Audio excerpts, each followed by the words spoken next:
Guys, my slump is over and I finally found my first 5-star read of 2025. Welcome to my March reading wrap up.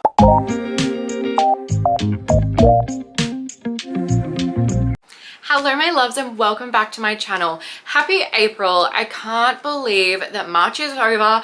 March was such a good reading month for me. Honestly, I feel like I was reborn a new reader after my, I want to say 5-month book slump. Like, I was in such a long slump, you guys. I cannot even explain it. Like, I feel as though I didn't read like barely anything. I wasn't posting wrap-ups because honestly I was quite frankly a little bit embarrassed by my lack of reading and the fact that I wasn't really enjoying the books that I was reading. So this is my first wrap-up of the year essentially, because I haven't done any other ones this year, and I'm so happy that this is the one that I'm doing with you guys because I found my first 5-star read this month, and honestly I read so many new different books for me. I really branched out of my basic like romance genre, and I actually read a lot of fantasy this month, which I am so happy about. I am honestly just really proud of myself for reading so many books this month. I read 13 books altogether and one of them was a novella, so I think it counts. I'm gonna say it counts in this, but I have put together some statistics for you guys. I felt like this would be so much fun. I've never usually done this because I feel as though a lot of the books that I read were very similar. I gave a lot of like very similar star ratings, but this month I did a whole host of different ratings and a whole host of different genres. So let's get into a few statistics here and we can jump straight into the wrap up after that. So altogether I read 12 books and 1 novella, 13 books in total. I usually count novellas as a book because it is a book in itself. So 13 books altogether. I read a total of 5,624 pages, which is insane for me. I read some really chunky books. Like, there is one book that was seriously super chunky and I did a really good job I think this month. My average rating was 3.6 stars. That shows you guys that I am not giving out 4 and 5-star ratings very easily anymore. I talked to you guys in my 5-star rating video that I felt like I was giving away too many, and this year I want to be very picky with my ratings. So I'm pretty happy with the fact that I got 3.6 as an average. I did read some very phenomenal books and I did read a couple of mid books as well, which I will talk about further on in this video, but I'm pretty happy with that average rating. And paperback versus Kindle, obviously Kindle. You guys know I am a Kindle whore. I love it. I read on my Kindle all the time. I would prefer reading on my Kindle versus a paperback.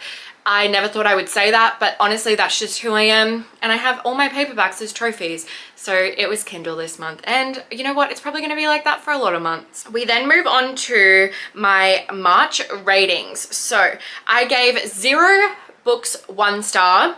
I gave 1 book 2 stars. I gave 5 books 3 stars, which I told you, I read a lot of like mid books this month. Like, there are a few that are very popular that I didn't love, but I will sort of explain like what books I was enjoying this month and what I was enjoying in separate books.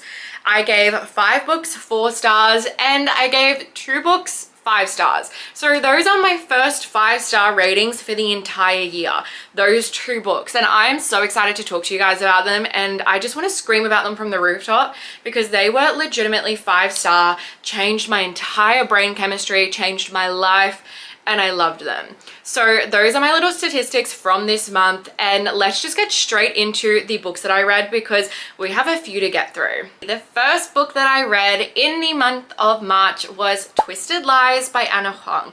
This is the 4th and final book in the Twisted series. I have had this on my TBR for God knows how long. This was the only book I had left in the Twisted series, and honestly I really pulled the Twisted series out. Like, I feel like I really just took forever to read them, but that is okay. So this is the first book that I read in March.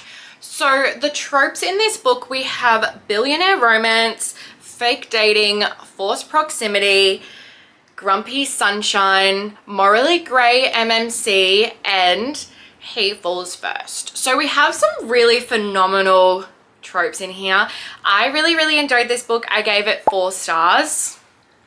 So this book follows Christian and Stella. You meet Christian and Stella in the other Twisted series books, so you are kind of familiar with them and familiar with your characters. So Christian is a rich, morally grey character who really just like, you think he's sweet and innocent on the outside, but God, he is not. He owns a cyber security company. And then you have Stella, who is just your sweet, innocent, cute FMC. She is a social media star. She's like an influencer type thing. And she is trying to pursue her social media career. So she's trying to sort of elevate her social media accounts and get more followers and work with bigger brands. So she finds this brand that she really wants to work with. And Christian happens to be very close with the CEO of that company.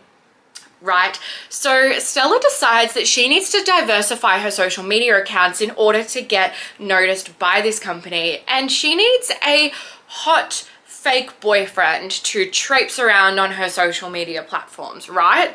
Because who doesn't love to see like some romance on some of your favorite influencers' feeds? So Christian happens to be in need of someone to go to charity events, go and be like his arm candy essentially, and they strike up this deal. So they end up fake dating, and it's very convenient for both of them, but then it ends up becoming more. So there is a threat from Stella's past that actually resurfaces and puts her in danger.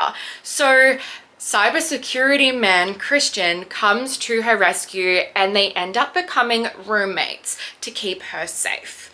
And I think you guys know where that's going to go. I'm not going to give any more away. I'm keeping it at that. If you want to read it, honestly, this was phenomenal. This is still I still think the Twisted Games in this series is my favorite, but this has to be my second. I loved Christian. I loved Stella. I loved the morally grey aspect to him. And I'm not usually the type of girl that loves dark romance or morally grey, but this was done so well. And I think that Anna did such a good job. And I really enjoyed it. Like, it was a lot of fun. I kept reading it. I couldn't get enough. The whole like suspense aspect that Anna put in there really also like kept me so intrigued. It kept me wanting more, and I just wanted to see how it ended. So I did really enjoy this one. And if you have read the Twisted series, usually people love this book or they love Twisted Games. I mean, I loved both, but I want to see what you guys think. Do you guys prefer Twisted Games over this one? Is there another book in this series that is your favorite? Because I had such a great time. Once I got over Twisted Love, I feel like the rest of this series was just so phenomenal. I absolutely loved it, and I can see why it is popular on Book Talk. Like, I can understand why.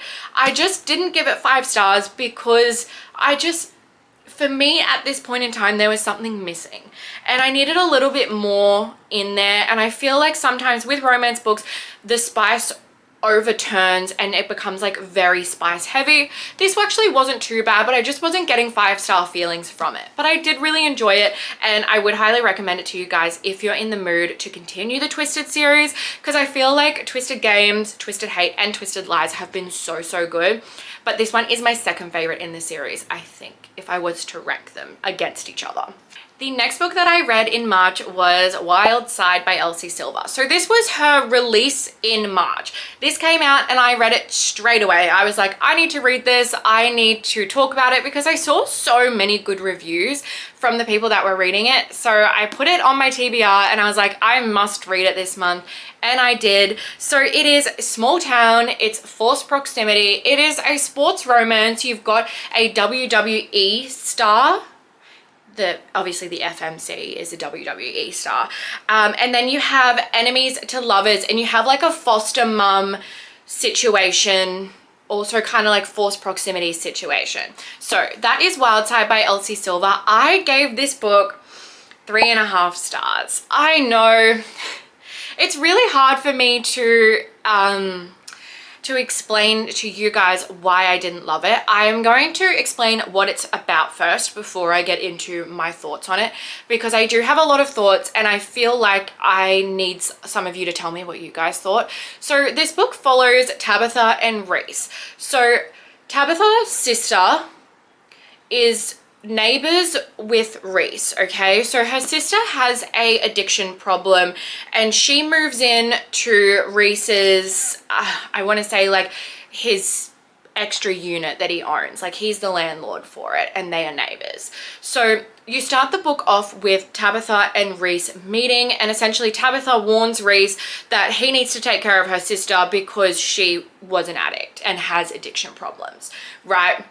And then you fast forward and sadly Tabitha's sister passes and she has to go to her old house and pretty much take her sister's son and clear out the house so that Reese can have it back. And then you also find out in the sister's will, she names Reese as the person who has sole custody of her child.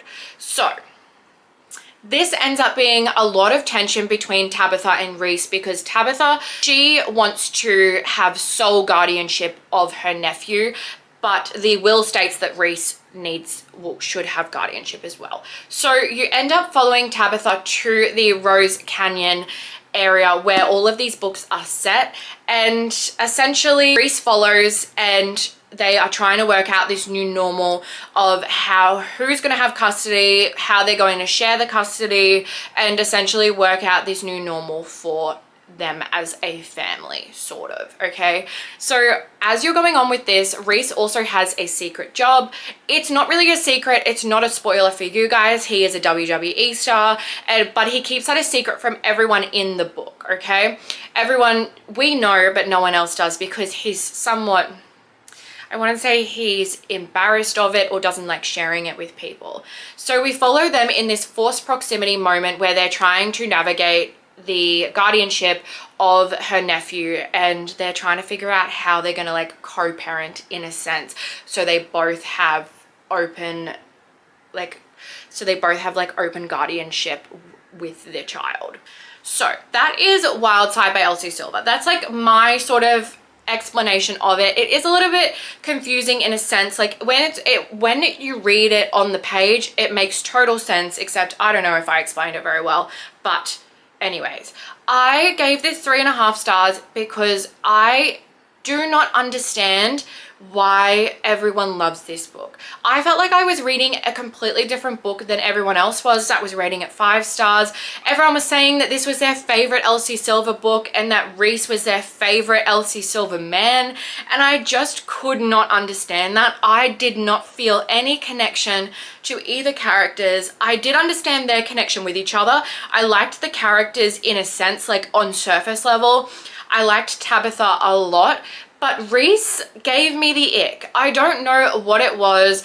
I think it was the fact that he was a WWE star. Like, to me, I imagine 2 sumo wrestlers when I think of WWE. And I know that that's very closed box of me to think, but that is how I think. Like, I feel as though if he was a UFC star, it would be fine, but WWE to me is not hot. Like, I don't think men wearing masks and wrestling is my kind of thing, and it's also very like theatrical, like it's very put on in a sense, and it just was not hitting for me. I don't think this was her best. It was still good, like it was easy to read, but I just didn't feel it. Like, I didn't feel any of those feelings that I felt with her other books, not like Chestnut Springs. And I think I do really compare her new books to the Chestnut Springs series, because that series for me is a god tier series, and the first book in this series, Wild Love, is a god tier book for me, and I loved that book so much, but I just don't like, this just wasn't it, and it does not compare to some of her other work. I feel like it is not, it just feels like another person wrote it, and I don't really understand why so many people are raving about it, and I'm sorry if you guys do. I am sorry. Like, everyone is entitled to their own opinion about books, and you know what, this one wasn't for me, but I do still love her as an author, and I do understand in some senses why people love it, because it is so quick. It is your easy small town romance, but it's also marketed as like this series is marketed as like single dads, but technically Reese is not a single dad, so I just feel like that trope didn't really fit in here, and I really hate ragging on books that everyone loves, so I'm going to keep it at that. But it just wasn't for me. Like, I feel like I needed something more at this point in time. I was coming out of my reading slump and I just needed some plot heaviness, and I don't know, I think the fact that he gave me the ick actually ruined the book for me. And that's just my opinion. That is just how I feel about that certain sport. But you know what? You guys might love it. You guys might love it. And there are people out there that have loved it. So don't not read it because of me, because I feel like there are some really good elements in there. That's why it was a 3.5 star and not a 2 or a 1. There was still a lot of good parts in there. Okay, so the next book that I have is Sunshine by Samantha Lee. It's the second book in the Aster Spring series by Samantha Lee. This series is like... I love this series so much. You guys know that I read Wallflower last year and I absolutely loved it, devoured it. And this book released essentially this month and I had to read it. I was like, I have to read you and I have to just devour another small town romance. So this book is Single Dad Nanny, Small Town, Hot Chef with a Ranch, Best Friend's Brother, Secret Romance, Teenage Crush, and Opposites Attract, okay? Alrighty, let's get into what it's about. This book follows Dylan and Poppy. Dylan and Poppy have known each other since they were essentially children, okay? Poppy's best friend is Dylan's sister. So they've always been around each other and they know each other very well. And Poppy has always had a crush on Dylan. Always, since she was a teenager, she's always had a crush on him. What she doesn't know is that he also had a crush on her, but never acted on it because of his sister and because she was a bit younger than him, okay?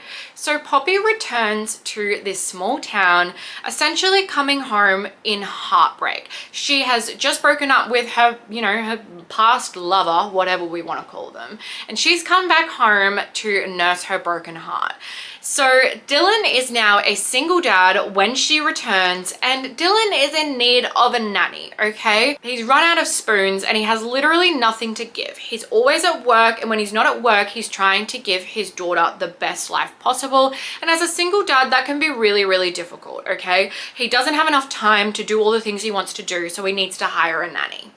Okay, so his sister and Poppy's best friend said, hey, why not hire Poppy? She needs a job. She's done nannying before. Why don't you hire her and then she can stay around the ranch and hang out with us more often?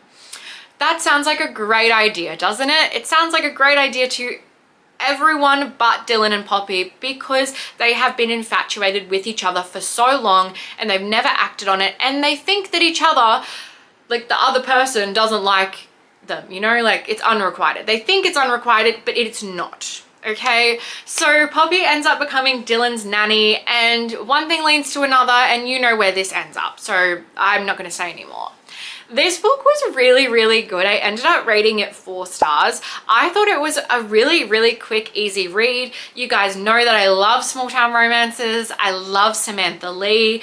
And I think that it is just such an easy read. And if you like small town romances and you're trying to find another author, then this is it for you. Like, this is a great series. I think I still loved Wallflower more than I loved Sunshine. But Sunshine was still really good and I still liked it, and I binged it. Essentially, I think I sat down and read it in 2 days, and I really just love Samantha's writing. So I do highly recommend this one.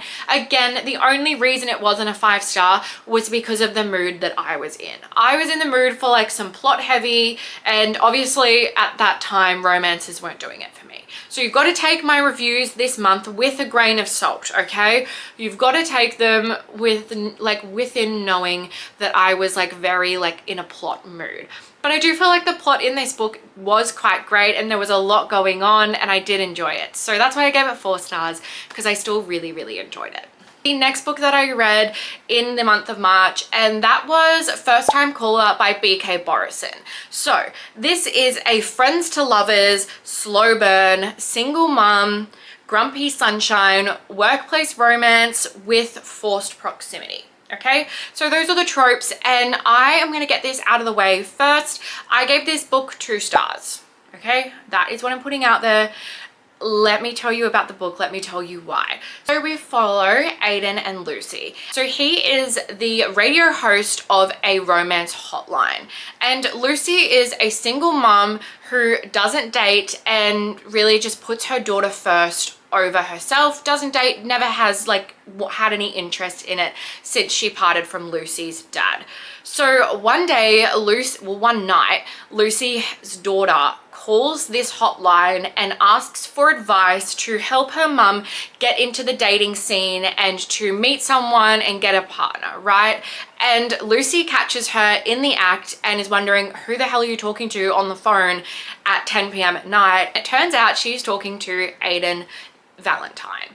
So Lucy ends up picking up the phone and talking with Aiden, the host of this love hotline. She ends up talking to him off the mic and on the mic and sort of explains her life story and her dating history and all of that. Fast forward a couple of days, this podcast, hotline, radio show, whatever you want to call it, goes viral on the internet. So her talking with Aiden goes viral. Aiden is in this work slump where he is not really interested. He is getting calls from a lot of people that he just doesn't want to talk to, that don't really understand, and he's just getting a bit bored with his romance hotline. I think I'm going to call it a hotline because, I mean, it's technically a podcast. I don't know how to explain it. Maybe we should just call it a podcast. So Aiden goes to his boss and his boss goes, this has gone viral. We need to get Lucy onto our show. And he agrees with it in the sense of wanting to do something different. He wants to change up this like monotonous podcast talk. Like he talks about the same things every night. It's just people complaining to him on the phone essentially. So Lucy comes and works at the podcast with Aiden and they get closer, they become friends, and they essentially are trying to get her to find someone that she's trying to find the love of her life. So she's using the podcast to get dates and find new people and be set up on dates, and Aiden is helping her and they are broadcasting it to the world to listen to essentially. So that is a very brief explanation of the book without giving any spoilers.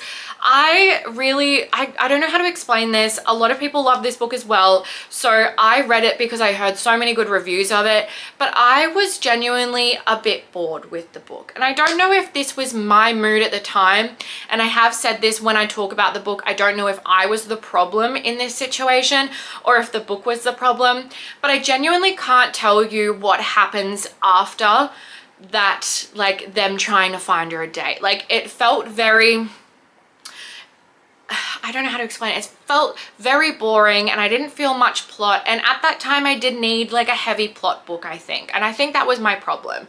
The romance was boring me. I didn't feel a connection between the two of them. And I didn't even really like them separately. I felt like both of the characters kind of annoyed me. And I hate talking like this because it sounds so negative, but it is my opinion and that's how I thought about the book. I just didn't have the pull to continue reading it. I actually had to push myself to finish it, and it should have been a DNF for me. And I know that it should have, and that is why I only rated it 2 stars. It probably is a 1 star. I don't know. I didn't want to be mean to the book because I know so many people love it. But in saying that, don't not read it because I didn't love it. I want to know your guys' thoughts. If any of you have read it, I want to know what you think about it. Is there anyone that thinks the same as me? Is there any people that loved the book so much and everything I'm saying is completely wrong? Because I really do feel like in that point in time, it wasn't the book that I needed. I needed something with plot and there was no plot, and it was a real slow burn, and I don't think the slow burn was the problem. I genuinely just don't think that I connected with the characters or the storyline, and I was just genuinely a little bit bored. So that is my very brief explanation on First Time Caller. I'm gonna leave it there because I have so many other books that I really want to talk about and so many really good books, and I don't know, it could have just been me at that point in time. Maybe if I read it at a different time in my life or at a different time this year, then I would have enjoyed it more.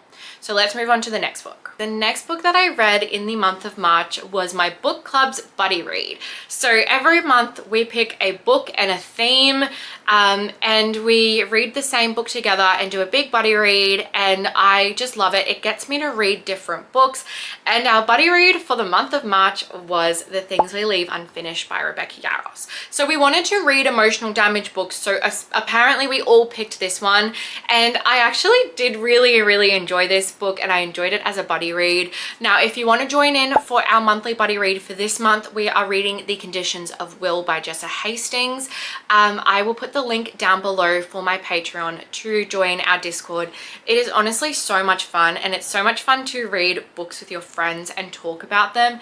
I think that is my favorite part of having a virtual book club, but you guys can go to the link below and find it because it is just so much fun and I loved it.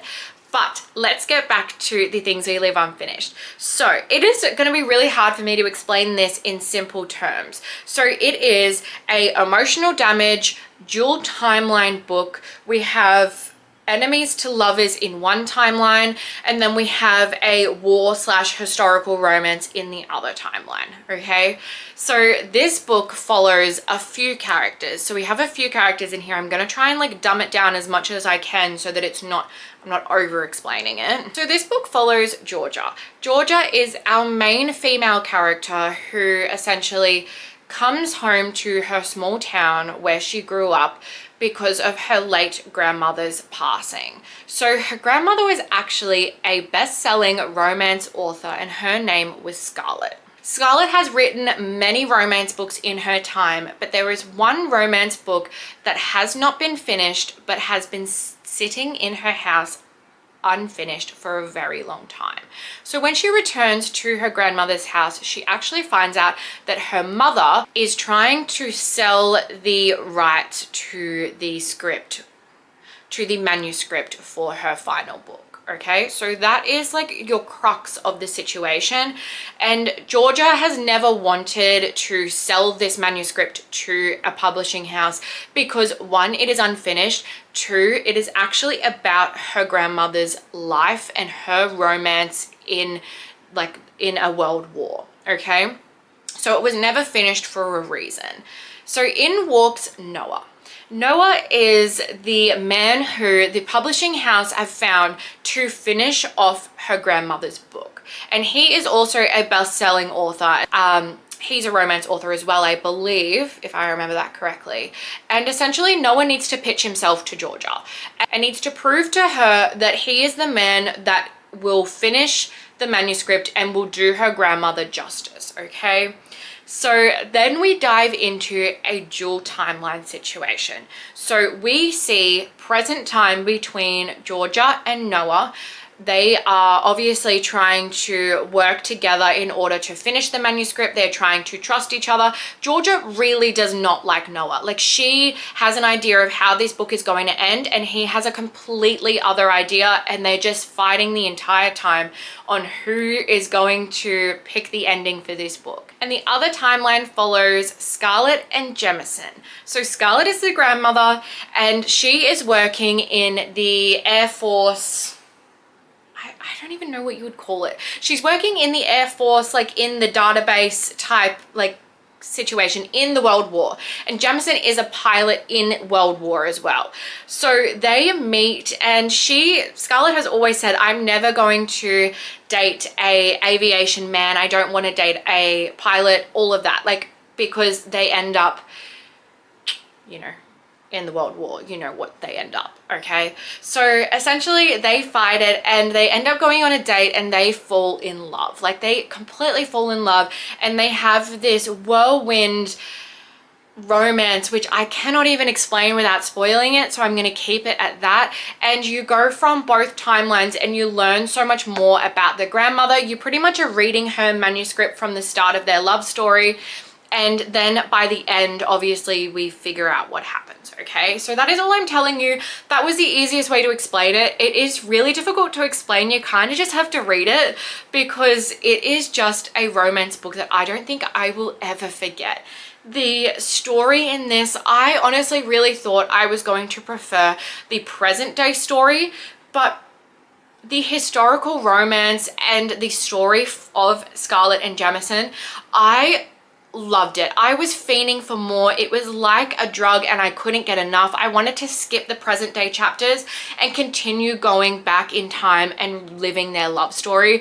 It is so pure. It is so real. It is so raw and emotional, and I just can't explain enough. I absolutely loved this book. I gave it 4 stars. I thought it was a phenomenal read, and I really didn't think I was going to like it because I don't usually like dual timeline stories. But Rebecca Yarros has something. She puts something in these books that you cannot, like, you can't escape from it. And by the end, I was crying. Like, I just wanted to know so much more. And by the time I knew it, like, I was hooked. I couldn't stop. I was sobbing. I was laughing. I was just having the best time. I loved both of the love stories. You essentially get two love stories in the book. Like, it is phenomenal, and I couldn't recommend it more to you guys. I have had this sitting on my bookshelf for so long because it got popular on BookTok so long ago, and I've had it sitting on my shelf, and honestly, I'm so mad at myself for not reading it earlier. Like, I seriously wish that I could read it again. Like, I just loved it. The only reason it wasn't 5 stars for me was because the start was slightly slower than the end of it. Like, once it picked up, I couldn't put it down. So I really, really love this book, and I'm so happy that it was our monthly buddy read because we all had so much fun. We all cried, we all just enjoyed it, and I loved it so much. And I do highly recommend just push through the start. If you start it and you find it's a bit slow, just push through because it does get so much better, and it was just such a phenomenal read. The next book that I read was The Other Brother by Tierney Page. This was on my 25 books that I wanted to read before the end of 2025, and I read this one, and Tierney is a book creator and she wrote her own book. So I thought that I really wanted to read it, and let me just tell you what I thought, okay? Let me get into it. So this book is a rock star ex-boyfriend's brother, like taboo type situation. And I couldn't really think of anything else other than that. Like friends to lovers, I guess, like pining, like unrequited love in a sense as well. Honestly, I gave this book 3 stars. I don't know. I think, again, it was my mood. I needed something plot heavy. I needed something with not little spice, but spice wasn't the entire plot of the book. But let me get into what it's about, and then I will sort of explain more about what I thought. So we have April and James. April has been engaged to Lucas for a very long time. I think his name is Lucas, if I can remember properly. They have been dating for a very long time. They are engaged. They're having their engagement party at the start of the book. And then April finds out something very bad about Lucas. And essentially they break up their engagement, and she is single. They are living separately, and that's sort of like the start of the book. I'm not going to spoil too much about what it's about, but that's sort of like the crux of it, okay? So Lucas has a brother called James. James is a rock star, and James has liked April since I think he met her. I think he's had a thing for her since he met her when she started dating his brother. So essentially you follow these 2 characters, and they keep running into each other after the breakup. April is trying to navigate her way through this breakup with her longtime boyfriend. Essentially, she thought he was going to be, you know, her husband. They thought they were going to have this whole life together, have kids and whatever, however it goes.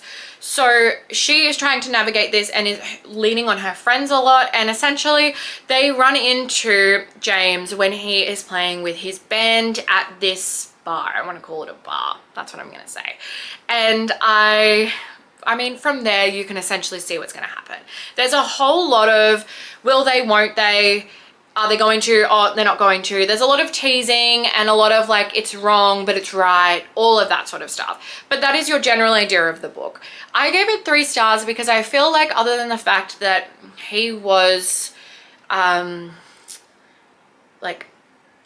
that he was her ex's brother was the entire plot of the book. Like, the fact that it was wrong but it was right was the entire like back and forth of the book. I thought it was a fun, easy read. Like, it was very easy to read and go through. It's not very long. It's a quick, easy read. If you like a lot of spice, you will love this. And I kind of did know that it was going to be quite spicy going into it, but I feel like at this time I didn't need spicy books. And I know that we all go through this part, like in our feelings. Like, sometimes a spicy book is not going to do it for you. You need something plot heavy. And that was my theme for this month, I think. I think most of the books that I read that were just like, you know, your usual romance, you had like, once they got together, they just got together, like, again. and again and again. And sometimes I love that, and I have loved that in the past, and I continue to love that. But this month I really needed something that was just like had a lot of plot. And it was good. Like, I liked the characters. I did give it 3 stars for a reason. I liked the characters. I liked the taboo idea. Like, it was a little bit forbidden, you know, and then it all sort of came to a head. But I just like, I feel like other than that, there wasn't much or too much going on. So that is why I gave that one 3 stars. And I really was hoping to like it because I know that a lot of people did love it. And again, just wasn't for me at this point in, you know, my reading journey. Like, I just wasn't in the mood for it. And I think that if I read it at another time when I was in the mood for spicy books, I would have loved it. But it just wasn't it for me, and I felt like I couldn't picture James. And I'm a very like visual person. I like to picture the characters and I visualize them. I could not visualize him being hot. Like, to me, like, I don't know, I just couldn't visualize him being like a hot man. But that is just, you know, my thoughts. I feel like it could have been me. I ended up actually going onto Pinterest and trying to look up like hot blonde rock stars. And I got to Ross Lynch. Like, I found Ross Lynch and I was like, okay, I can try and imagine him like that because he's one to remember. But I just couldn't. Like, it just, something inside of me wasn't finding him hot and I wasn't gravitating towards him. So anyways, that is the other brother, and that's what I thought about it. But I feel like from now onwards, we're starting to get into some better books. I hope, honestly. Maybe not. I do have a few others to get through, but I didn't love that one, but it was still enjoyable to a sense. Like, I would still recommend it to you guys because I know that you guys love spicy books, and if you do like spicy books, read it. Like, go ahead. It is fun. It is spicy. It is just, it has all those things. But for me, I needed plot.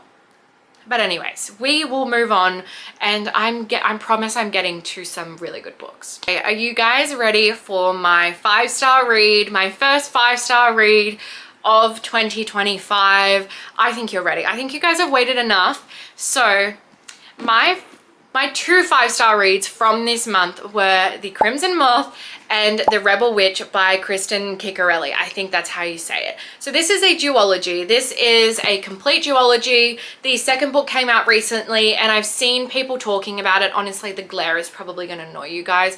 But anyways, I have seen people talking about it and I thought to myself, I really need something plot heavy. I need less spice, and I sort of I thought to myself, you're not enjoying the spice, so let's go into some fantasy, some high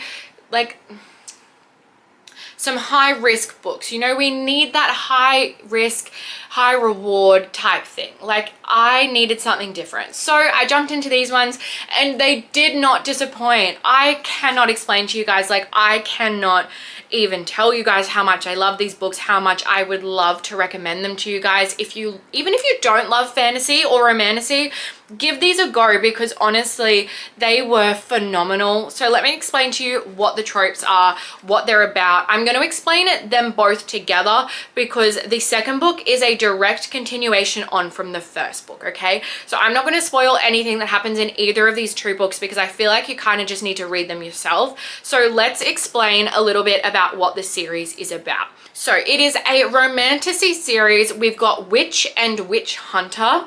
You have Forbidden Love. You sort of have fake dating in here as well. It's sort of like dating for convenience. Like, they're both dating each other for convenience, but they're not really dating each other. You know what I mean? You know what I mean.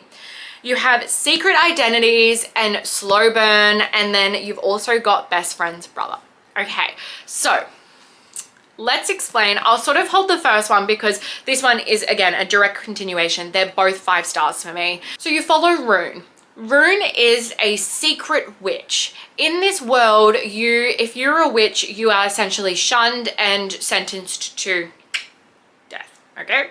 So if anyone knows you're a witch, you are essentially captured and held captive.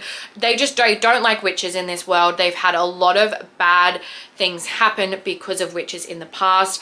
And essentially, they have a whole team of witch hunters, okay? You've got a whole team of witch hunters who essentially go out and try and hunt witches, okay? The magic witch element in this is very easy to understand. I won't go into it in too much depth because you can just read it and understand it. It is so easy to understand. But essentially, Rune is the Crimson Moth. Rune is a witch who is a secret witch. No one knows that she is one, and her life goal is to help as many witches and set them free as she can. So her grandmother passed away because she was found to be a witch, and she ended up having to follow her grandmother's wishes to go and find another witch. However, you find out that she ends up being captured before Rune gets there. Alrighty, so essentially the entire book is her trying, well, most of the book is Rune trying to help and trying to release more witches, okay? So Rune ends up coming into contact with Gideon. So Gideon is the head, essentially like the head witch hunter, okay? And his brother happens to be Rune's best friend. And Rune's best friend, Alex, knows that she's a witch, but cannot tell anyone, okay?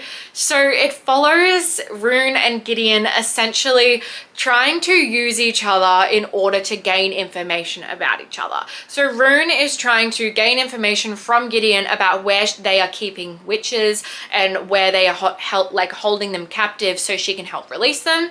And Gideon is becoming close to Rune in order to find out if she is a witch or if she is the Crimson Moth, because there are people that have ideas that she might be, okay? Obviously you and I know, but they do not. So it is honestly so much fun. I feel like the slow burn aspect between the witch and the witch hunter is so phenomenal, and it is done so well. This book leaves you on a massive cliffhanger, and essentially you have to start the next book immediately, and if you don't, then I don't know what you're doing. But it is a direct continuation on from this story, so it is the same characters, it is the same love story, it's the same everything, okay?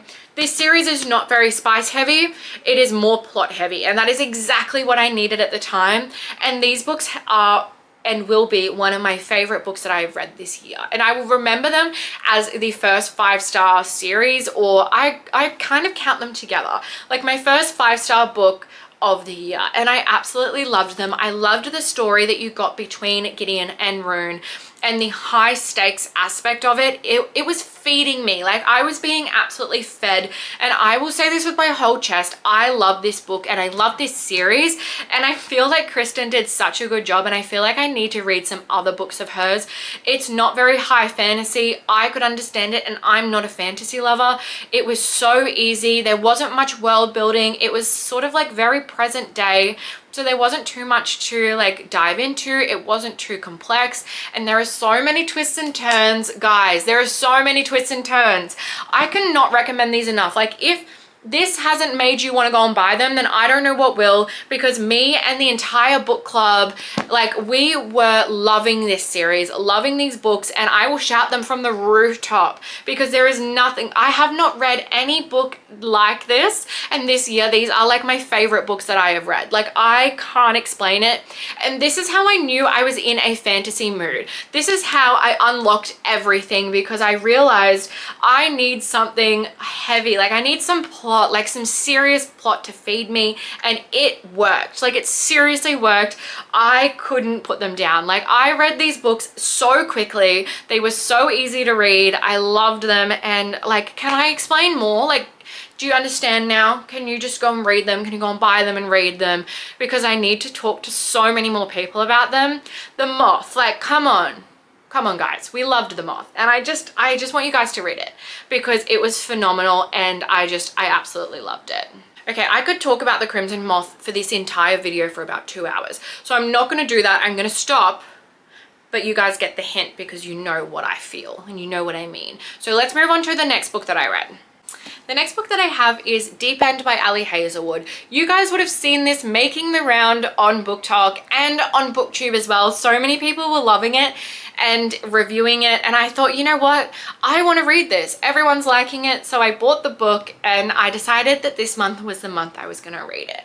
So I've heard things like this is Ali Hazelwood's spiciest book ever, it's one of her best books ever, and I've never read an Ali Hazelwood book before. So I decided to pick it up because why not? I feel like I'm the type of person, if everyone's talking about a book, I've got to be in on that conversation. I've got to know what everyone's talking about. So I read it. So let's get into what this book is about, and then I'll tell you what I think. So it is a sports romance. So you've got a diver and a swimmer. So they are both sports stars. You've got a college romance, and you've got her teammate's ex-boyfriend, okay? So it's a bit forbidden. It's a bit of a secret romance. And we've got friends with benefits and opposites attract, okay? So let me explain very briefly what this book is about. So you're following Scarlett and Lucas. Scarlett is a diver and Lucas is a swimmer. Scarlett's teammate, I honestly can't even remember her name. I don't know who Scarlett's teammate is, or Scarlett is very good friends with her teammate who happens to be Lucas's ex, and they get talking one day about, I need to find out her name. Pippa? I think it's Pippa. Am I wrong or am I right? Pippa? Pen? Pen? I think it's Pen. Okay, let's go with Pen. If it's not her name, just get over it, okay? So Scarlett's friend Pen, who is her diving teammate. Pen and Lucas are dating. However, Scarlett and Pen go out for coffee or go out for a meal or something, and Pen goes, look, I don't think I can date him anymore. And she's like, why not? You guys have been together for so long. And then Pen goes, he's interested in different things in the bedroom, okay? Different things. I'm sure you can, I don't know how to explain it without explaining it. He's into more dominant things in the bedroom, okay? And Pen isn't really interested in that. She likes it very like vanilla ice cream. She just likes it how she likes it, okay? And you find out that Scarlett also likes those things in the bedroom, but likes to be submissive. I don't know if this is going to get me in trouble or not. I don't know. I can't explain it without explaining it like this. So essentially, Pen and Lucas break up. They're done. They aren't for each other anymore, but they're still very good friends. And Pen gets drunk in a party and goes, hey, Lucas, why don't you and Scarlett, you know, get together because you both like the same things. And then essentially they start a friends with benefits situation, which is a secret. And that's all I'm going to tell you because I feel like that's all that happens in the book. Okay, so I gave this book 3 stars. It is spicy. I will give them that. Like, this is, I've never read any other Ellie Hazelwood books, but this is spicy, and I thought it was quite spicy. Too spicy for me in the sense of like plot versus spice ratio. There was not much plot. The only plot was the fact that they were both exploring their different bedroom, I don't know how to explain, I don't know, their different bedroom expectations. And the fact that Scarlett was also going through something traumatizing of her own. So those are like my 2 plot points from the book. So I felt like it was very spice heavy over plot heavy. And it kind of makes sense. Like, look at the cover, look at the inside page. Like, it makes sense. It seriously makes sense. If you love if you love spicy books, you will love this. Like, it was easy to read, it was quick, it was funny. They had like a great dynamic. I loved him. Like, he was like top tier. He was great, and I think he's the reason I gave it 3 stars, I think. Like, I loved him. He was cute and sweet while also being like very dominant, okay? I can't explain this very well without getting someone angry at me. So that is the sort of like explanation about that book. It wasn't for me. You guys know that. When I read Pucking Around, I didn't like it because it was all spice, and a lot of people thought the same. I'm assuming some people also think that about this book, but there was no plot in this. I'm sorry. There was not much going on besides the fact that they were getting it on. Okay, and if you like that, go for it. Get into that book, because that part of it was written so well. The spice was written very well. I was never confused. I was always like, oh yeah, okay, what next? But it just became like a very repetitive after a while. So that is why I only rated it 3 stars. It was still enjoyable, like, don't get me wrong, and if you like spice, you'll love it, but it just wasn't for me. I don't think it will ever be for me, in the sense of I like at least a 50-50 split. I like plot and I like spice 50-50, but that was kind of like 70-30. You know what I mean? Anyways, alrighty, moving on. I promise we're almost done. I think we have like 4 books left, 4-ish. So the next book that I read was Hot House Flower by Krista and Becca Ritchie. So this is the book that I'm up to. I don't know what book it is in the series, but it is the next book that I am up to in the Addicted Calloway series. So I've explained this series a few times, but I'll explain it again. So you have the Addicted series, which follows a couple who is Lily and Lo. So that is the original Addicted series, but then they came out with like a spin-off series, which is the Calloway Sisters series. So it is all of Lily's sisters and their love stories and their life brought into the whole other like spin-off series. Okay, it all happens in like a sort of like a certain timeline. You're supposed to read them in a certain way, and this is the next one that I'm up to. So this is why can't I speak? This is Ryke and Daisy's story. So Daisy is Lily's sister, okay? So I was trying to think of the tropes in this book, and it is kind of hard. So it's like a contemporary romance. You've got forbidden / like secret romance. You have, this isn't even a trope, but I'm going to explain it this way. So you've got sisters, boyfriend's brother, okay? So it's like a found family situation, and then you also have like a protector MMC, all right? So Daisy is a supermodel. In the other books in this series, you find out a lot about Daisy, and there's a few things that happen to Daisy in the other books that sort of explain her mental state in this book. Okay, so Ryke has always been like her best friend. So it's like best friend to lovers. They have always relied on each other. They've always gotten along very well because they understand each other. And Daisy tells Ryke things that she would never tell her sisters, never tell her family, or like things that she would only ever tell her therapist. Okay, so she's really troubled. In this book, she is very troubled, and Ryke is like her protector. He protects her from everything, and essentially it gets to a point where they're spending so much time together in this forced proximity situation that they do actually have feelings for each other, but they've never crossed the line of fear from like outside scrutiny, essentially, like Ryke's brother finding out or Lily's sister finding out. And essentially they've always kept their relationship very platonic because of that, but there gets a point in this book where they cannot keep it platonic anymore, and essentially they get together. Okay, that's all I'm going to tell you because I feel like I don't want to give too much away in this book, but I gave this book a very, very hard talking to before I started it.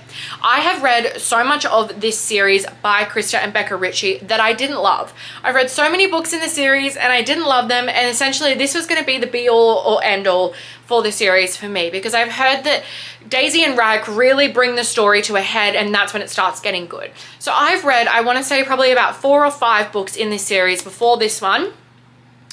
That's approximately, I don't actually know how many I've read before this. And I was giving this book like, if you're not good, I'm not going to continue with the series, but if you are, I'm going to keep going. I gave this book 3.5 stars. I liked a certain amount of bits from this book. There were so many good moments, but there were also a lot of like repetitive moments in there for me, and that kind of ruined the star rating for me in a sense. There were so many good moments, and that is why I gave it 3.5 stars. And I do think, thinking about it now, I am going to continue on with the next book and see what happens, because I am kind of invested now in this family and what happens and what the future holds. So I probably am going to keep going. And I did enjoy this book for the fact that it was a contemporary romance. Again, I feel like the theme of this month was that I needed high plot books or heavy plot books. This did have a heavy plot in it, and I feel like there were a lot of things going on and going into this book. So I do think I enjoyed it for that reason. I do again think that this spice was quite repetitive, and again, that was my mood, so I'm not going to hold that against this book. It could have easily been a 4 or a 5-star read if I was in a different mood, so I think it's probably my fault, not the book's fault. So I am going to continue when I'm in more of a romance mood or like a contemporary romance mood. But as I said, I had started to read a lot of fantasy books. I read a few last month as well, which I haven't told you guys about, the Lauren Roberts books. So I do feel like I was in like a fantasy mood, and this wasn't fantasy, but I did still enjoy it for like some aspects of it. So I am going to continue the series. If any of you have been waiting to see what I think, this was actually on my 25 books for 25.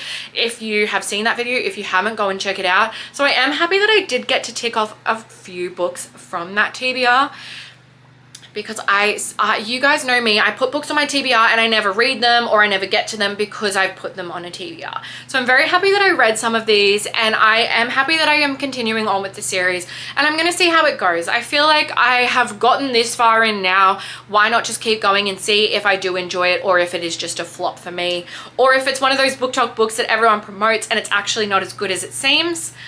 I don't know. We'll keep going. We're gonna keep on with this journey because I'm not ready to give it up yet. So the next couple of books that I read are all a part of the same series. So I'm probably going to pronounce this wrong. However, let's just see how I go. So I read the Crowns of Nyaxia series by Clarissa Broadbent, and that is The Serpent and the Wings of Night. So that is the first book that I read in that series. Okay, let me explain the series for you guys. So the first book is The Serpent and the Wings of Night. That is the first book in a sort of like duology type situation with the same couple. You then have a novella that splits up the two books. So that is The Six Scorched Roses. And that is a novella. So that is the one novella that I read in this month. And then the second book, I want to call it the second book. I'd probably say that the novella is like 1.5. And the second book is The Ashes and the Star-Cursed King. So the book 1 and book 2 follow the same couple, okay? So this is a vampire romance. It's vampire and human. You have enemies to lovers. You have like trials, kind of like Hunger Games trials in like, that's the only way I can explain it. So you've got like very high stakes trials, and you have also forced proximity in there as well. I do find it really hard to find tropes for fantasy books because I haven't read enough of them in order to like have like my own tropes list for it. But usually they're all enemies to lovers, and I do love the enemies to lovers aspect. So I rated both of these books 4 stars. I loved them. I thought they were really good. The first book was definitely my favorite, and the second book was kind of a bit slower and a lot more political for me. So let me sort of explain to you the couple and how it works. I'll explain it once because I'm not going to spoil the second book, because again, it is a direct continuation on from Serpent and the Wings of Night. So I'm going to explain it in one, and then I'll explain to you what the novella is about because it's about a different couple, okay? So you have Araya. Araya is the FMC in this book. She is the adopted human daughter of the night-born vampire king. So Araya has been brought up and raised to essentially follow on from her father, and she has learned how to defend herself and attack and essentially just be like a killer, right? She is a human in a world full of vampires. She has a lot of weaknesses compared to them, and she has been training to protect herself in certain situations when vampires are involved, right? So her only chance to become something more than prey is to enter herself in, I think it's called the Kajari. The Kajari. I think that's how you explain it. Me and fantasy words are really hard to mix, okay? So the Kajari is essentially where a lot of vampires come together and battle out to have only one winner, okay? There's a lot of bloodshed, there's a lot of violence. It's all like they're all gonna kill each other essentially to win, and there'll be one winner, okay? The one winner then gets to choose something that they want from the vampire queen, like the holy queen. So she is competing in this tournament, and she seems to be, she's one of few humans. So there's not many humans that enter in. Most of them are vampires, and she is very underskilled in this situation. So she then meets Rayan. I think it's Rayan. I think that's how you say his name. It could be different. I'm sorry, okay? So he is a very, very frightening, dangerous vampire, and essentially Araya and Rayan come together, and she is frightened of him, okay? Like, he is her biggest competition, and essentially, without spoiling too much, they end up forming an alliance in order to get through the games, or the tournament. They want to get through the tournament sort of towards the end, they want to work together because you sort of have to build alliances, and there's not many people that are going to build an alliance with a human. Okay, so that's all I'm going to tell you in that aspect. They're obviously enemies, they end up working as allies, so they end up in like a forced proximity situation, and they get to know each other more, and then you sort of come to the end where they both sort of have to make a decision. That's sort of like the brief explanation. So you end book 1 at the end of the tournament, at the end of the Kajari, or whatever you want to call it. I don't know how to explain it. And then you go on to book 2, okay? So I really, really enjoyed book 1. I thought it was phenomenal. I thought it was a really easy read. There were some parts of it that I did have to reread because I'm not a fantasy reader. I don't read much of it. But by the end, the romance in there was so good. It was a slow burn as well. I feel like there was a lot that we were waiting and getting to, but I really enjoyed it. I thought it was such a phenomenal read. Book 2, probably not as good. It's very political. You go through a lot of politics, a lot of like war type of situations. So definitely book 1 was my favorite. So that is a high 4-star, almost a 5. And book 2 is probably like a low 4-star. In my mind. So I did really enjoy them, and I really enjoyed the series as a whole. And then in between those 2 books, I read Six Scorched Roses. So it is a novella that follows a couple. So it is, again, vampire human. You've sort of got like a negotiation between the 2 characters. You do have to read this novella in between book 1 and book 2, because the characters in the novella end up coming into book 2, okay? But you have to read it like in the center. Like that's the reading order. That's what Clarissa says. That's what the publishing house says. So that's what I did. So this story follows Lilith and Vale. Lilith is a human lady who pretty much has been dying her entire life. In this time in the book, you have the plague, you have a lot of people dying, and essentially she has gone to find this vampire, Vale, and she wants to use his vampire blood in order to run like a lot of science tests, I want to say, to see if you can somehow use his blood to cure her and her sister and all of the other humans that are dying from this plague. So she ends up forming this relationship with Vale. So he gives her a vial of blood and she gives him a scorched rose. Okay, so you have 6 scorched roses. You have 6 times of them meeting each other and giving each other something, and you know, getting something in return. And you follow their relationship. They are essentially enemies to lovers, I would say. Vale doesn't really like anyone. He doesn't really like humans. He stays to himself. He's a very much like a homebody vampire. He has moved to the human world in order to get away from the vampire world. Okay, so it is a novella. It is short. The story, there's not much of it, but it is actually quite jam-packed in such a small novella. I quite enjoyed it and I rated it 3 stars. I thought it was really enjoyable for a novella. I don't think I will ever rate a novella over 3 stars unless it is like the best thing since sliced bread. This was really good. It wasn't the best thing, but it was still really enjoyable. And you do have to read it before you read The Ashes and the Star-Cursed King. Only because you see Lilith and Vale come into that book and they are quite heavy characters within the second book. So if you want to learn more about them, then you have to read the book. If you want to see how they fall in love and everything like that, and what those 2 have to go through in order to be together and get to the second book, then you really need to like read this. Okay, you have to. I read it in one sitting. It's only 200 pages. It is not that big of a book, so if you were going to read it, just go ahead, please do it. Like, you're not going to lose anything by reading it. And I thought it was really fun, and I'm glad that I did read it, because there was a point where I was going to be like, I'm going to skip this because I want to know what happens in the second book. But just go with the flow. Just go with the reading order, because I promise it makes your reading experience so much better. And honestly, I have loved reading so many fantasy books this month. I feel like my whole sort of like theme for the month was plot heavy and not too much spice. That's what I needed. And if I'm going to read a romantasy book, it does have to have romance in it. Even if there's only small elements, I feel like I'm not the type of person that can read just a fantasy book. And I have never been the type of person to read fantasy books. This is the first month that I've really gone out of my sort of comfort zone and done something different. And I am really happy that I did that, because I feel like I have found some of my new favorite books, and I probably wouldn't have had a 5-star read this month if I didn't jump into some more fantasy heavy books. So I'm really, really happy with my March reading month, and I'm hoping that I can continue it over into April.